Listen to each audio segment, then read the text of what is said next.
യേശു എവിടേക്കാണ് പോയത്? എപ്പോഴെങ്കിലും ചിന്തിച്ചിട്ടുണ്ടോ? നൂറ്റാണ്ടുകളായി പലരും പല ഉത്തരങ്ങളും തേടുന്ന ഒരു ചോദ്യമാണിത്. ഇന്ന് നമ്മൾ നോക്കാൻ പോകുന്നത് പല വിശ്വാസങ്ങളെയും ഒരുമിപ്പിക്കുന്ന ഒരു പുതിയ സിദ്ധാന്തത്തെക്കുറിച്ചാണ്. നമ്മുടെ ഈ യാത്ര തുടങ്ങുന്നത് ബൈബിളിലെ വളരെ പ്രസിദ്ധമായ, എന്നാൽ അത്രത്തോളം തന്നെ നിഗൂഢമായ ഒരു സംഭവത്തിൽ നിന്നാണ്: യേശുവിന്റെ ദിവ്യരൂപാന്തരീകരണം. സ്വന്തം ശിഷ്യന്മാരുടെ മുന്നിൽ വെച്ച് യേശു എന്തിനാണ് പെട്ടെന്ന് ശുദ്ധമായ പ്രകാശമായി മാറിയത്? ഈ ചോദ്യമാണ് നമ്മുടെ സിദ്ധാന്തത്തിന്റെ എല്ലാം കാതൽ. അപ്പോ എന്താണ് ഈ ദിവ്യരൂപാന്തരീകരണം? ശരിക്കും അവിടെ എന്താ സംഭവിച്ചത്? യേശു, മോശ, ഏലിയാവ് എന്നിവർ ഒരുമിച്ച് ആ പ്രകാശത്തിൽ പ്രത്യക്ഷപ്പെട്ടപ്പോൾ അതിന്റെ യഥാർത്ഥ ഉദ്ദേശം എന്തായിരുന്നു? നമ്മളിൽ മിക്കവരും കേട്ടിട്ടുള്ളതും വിശ്വസിക്കുന്നതുമായ ഒരു കാര്യമുണ്ട്. ഈ സംഭവം യേശുവിന്റെ ദൈവികതയുടെ ഏറ്റവും വലിയ തെളിവാണെന്നതാണത്. യേശു വെറുമൊരു മനുഷ്യനായിരുന്നില്ല, മറിച്ച് ദൈവപുത്രനായിരുന്നു എന്ന ലോകത്തെ കാണിക്കാൻ വേണ്ടിയായിരുന്നു ഇത് നടന്നതെന്നാണ് പരമ്പരാഗതമായ വിശ്വാസം. എന്നാൽ ഇവിടെയാണ് കഥയൊന്നും മാറുന്നത്. ഇമാം അഹ്മദ് അൽ ഹസൻ പറയുന്നത്, പുതിയ നിയമം അതേപടി എടുത്താൽ പോലും യേശു ദൈവമാണെന്ന് തെളിയിക്കാൻ അതിൽ ഒന്നും തന്നെ ഇല്ല എന്നാണ്. അപ്പോൾ പിന്നെ എന്താണ് ഈ സംഭവത്തിന്റെ യഥാർത്ഥാർത്ഥം? നമുക്ക് കുറച്ചുകൂടി ആഴത്തിൽ നോക്കാം. ഇതിന്റെ ഉത്തരം കിട്ടണമെങ്കിൽ നമ്മൾ ഈ കാണുന്ന ലോകത്തിനപ്പുറത്തേക്ക് ഒന്ന് നോക്കേണ്ടിവരും. കഥകൾക്കുള്ളിലെ യഥാർത്ഥ സത്യത്തിലേക്ക് ഒരു യാത്ര പോകാം. രസമുള്ള കാര്യം എന്താണെന്ന് വെച്ചാൽ, നമ്മുടേതല്ലാതെ മറ്റൊരു ലോകമുണ്ട് എന്ന ഈ ആശയം ഒരു മതത്തിൽ മാത്രം ഒതുങ്ങുന്നില്ല. ജ്ഞാനവാദം മുതൽ ഇസ്ലാം വരെ, ഗ്രീക്ക് തത്വചിന്ത മുതൽ ക്രിസ്തുമതം വരെ പല പുരാതന പാരമ്പര്യങ്ങളിലും ഈ ആശയം ആവർത്തിച്ചു വരുന്നത് നമുക്ക് കാണാം. ഇതൊരു ഒറ്റപ്പെട്ട ചിന്തയല്ല. തത്വചിന്തകർ ഈ ഉയർന്ന യാഥാർത്ഥ്യത്തിന് ഒരു പേര് നൽകിയിട്ടുണ്ട്: രൂപങ്ങളുടെ ലോകം. അതെന്താണെന്ന് നമുക്ക് വിശദമായിട്ട് തന്നെ നോക്കാം. അപ്പോ എന്താണ് ഈ രൂപങ്ങളുടെ ലോകം? സിമ്പിളായിട്ട് പറഞ്ഞാൽ, എല്ലാത്തിൻ്റെയും പെർഫെക്റ്റായ ഒറിജിനൽ രൂപം നിലനിൽക്കുന്ന ഒരിടം. പ്രകാശത്തിൻ്റെയും ആത്മാക്കളുടെയും ഒരു ലോകം. നമ്മളിന്ന് ജീവിക്കുന്ന ഈ ലോകം ആ യഥാർത്ഥ ലോകത്തിന്റെ ഒരു നിഴല്, അല്ലെങ്കിൽ ഒരു ഫോട്ടോ കോപ്പി പോലെ മാത്രം. ഈ രണ്ട് ലോകങ്ങളും തമ്മിൽ എങ്ങനെയൊക്കെയാണ് വ്യത്യാസപ്പെട്ടിരിക്കുന്നതെന്ന് നോക്കിയാലോ? ഒന്ന് പ്രകാശമാണ്, തികഞ്ഞതാണ്, ശാശ്വതമാണ്.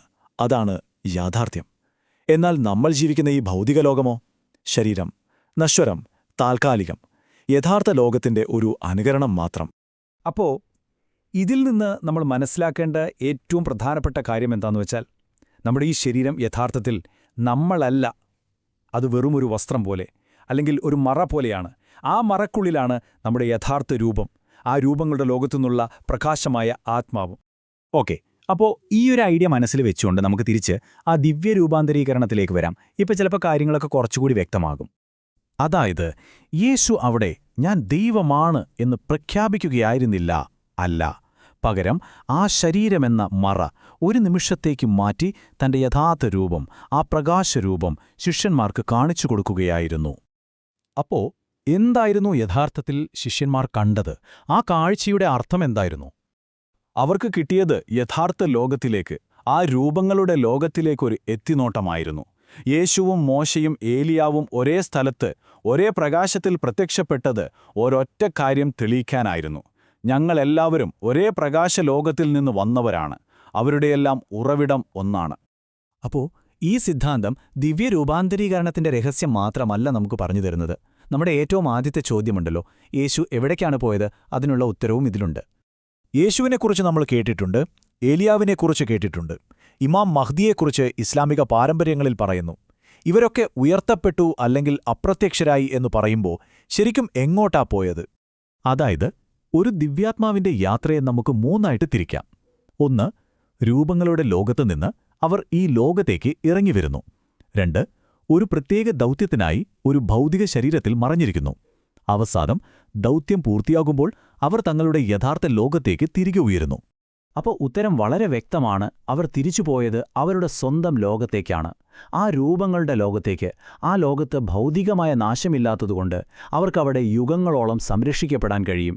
യേശുവിൻ്റെയും ഇമാം മഹദിയുടെയും ദീർഘായുസ്സിനെക്കുറിച്ചുള്ള വിശ്വാസങ്ങൾക്ക് ഇത് പുതിയൊരു വിശദീകരണം നൽകുന്നു. പക്ഷേ കഥ ഇവിടെ തീരുന്നില്ല. ഈ സിദ്ധാന്തത്തിന്റെ ഏറ്റവും ഇൻട്രസ്റ്റിംഗ് ആയൊരു ഭാഗം ഇനിയാണ് വരാൻ പോകുന്നത്. അതായത്, രൂപങ്ങളുടെ ലോകത്ത് നിന്നുള്ള ആ ദിവ്യപ്രകാശത്തിന് പ്രത്യേകിച്ചൊരു രൂപമില്ല.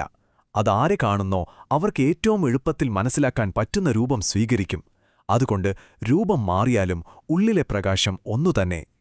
യേശുവിന്റെ പുനരുത്ഥാനത്തിനു ശേഷം പലർക്കും അദ്ദേഹത്തെ പെട്ടെന്ന് തിരിച്ചറിയാൻ പറ്റിയില്ല എന്ന് നമ്മൾ വായിക്കുന്നില്ലേ? അതിന്റെ കാരണം ഇതാണ്: ചിലർക്ക് ഒരു തോട്ടക്കാരനായി തോന്നി, മറ്റു ചിലർക്ക് ഒരു മീൻപിടുത്തക്കാരനായി, വഴിയിൽ കണ്ട ഒരു അപരിചിതനായി. ഇതിനെല്ലാം കാരണം ആ പ്രകാശത്തിന് ഏതു രൂപവും സ്വീകരിക്കാൻ കഴിയുമെന്നതുകൊണ്ടാണ്.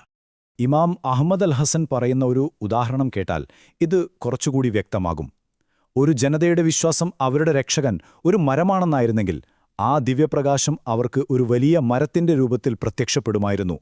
അപ്പോ ഈ ദിവ്യപ്രകാശത്തിന് ഒരു മനുഷ്യന്റെ രൂപം സ്വീകരിക്കാം, ഒരു തോട്ടക്കാരനാവാം, എന്തിന് ഒരു മരം പോലും ആവാം എന്നാണെങ്കിൽ ഇന്ന് നമ്മുടെ കാലത്ത് അത് എന്തു രൂപത്തിലായിരിക്കും പ്രത്യക്ഷപ്പെടുക?